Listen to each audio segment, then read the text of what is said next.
All right. I've learned 2 things this year.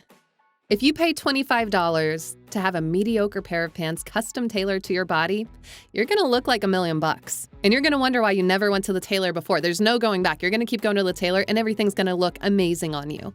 The second thing that I've learned is if you work personally with an audio engineer to fine-tune your specific studio and then make a custom preset to your voice, your vocal range, all of the elements of your voice, if they make a custom preset for your voice, which is your post-editing process, you're gonna sound like $1 million. And you're gonna wonder why you never did this before. And that is exactly what has just happened to me. I have needed an audio engineer for so long, and I was so intimidated by the process of trying to find one and knowing what to look for in an audio engineer and knowing what to expect in terms of price ranges and all of that stuff that I just never did it. Well, I found an audio engineer for myself and for you guys. He is knowledgeable, he is trustworthy, he knows what he's talking about, and he makes custom presets for your voice.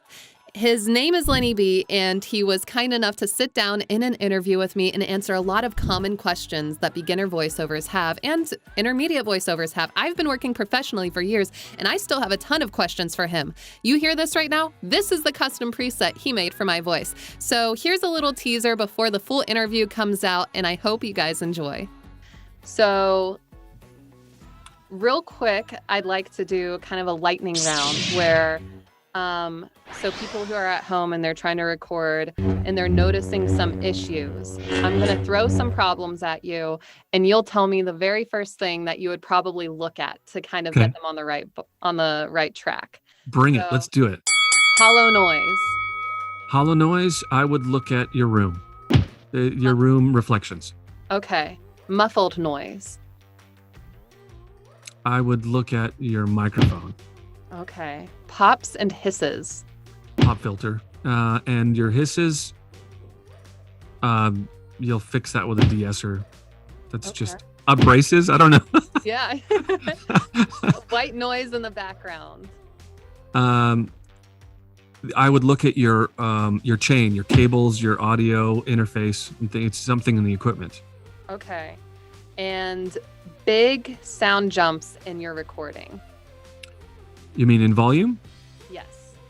Yeah, I would look at maybe your computer and your interface together, seeing if maybe they're set at different sample rates or a gate that you have on somewhere that's going to be changing the volume. It shouldn't happen. That's an equipment thing. Okay.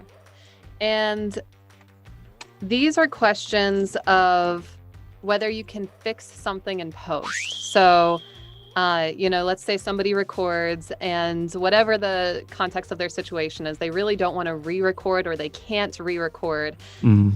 You can let me know if these are things that can be fixed in post. If your gain is too high. Nope. Pops and S's. Yeah, you can minimize those. Okay. Hollow noise or room noise. Yeah, you can minimize them, but you can't fix them. Okay. Blowouts. Describe a blowout. What do you mean? If your gain's too high or say the majority of your recording is going well and you get really loud for a certain portion of it and it kind of blows out the mic. Yeah, that's going to be your recording level is too high and you can't fix it. You can edit it out. Okay. You can't really fix the audio. And a high noise floor or kind of that ambient sound in the background. You can try to fix it, but you can't eliminate it. Okay. Yeah. All right. Well, I hope you guys have found some of that information helpful. Go over to his channel, check out his stuff, ask him any questions if you have any right now, and keep an eye out for that full interview that will be coming to you shortly. Like, comment, subscribe. I will see you guys soon.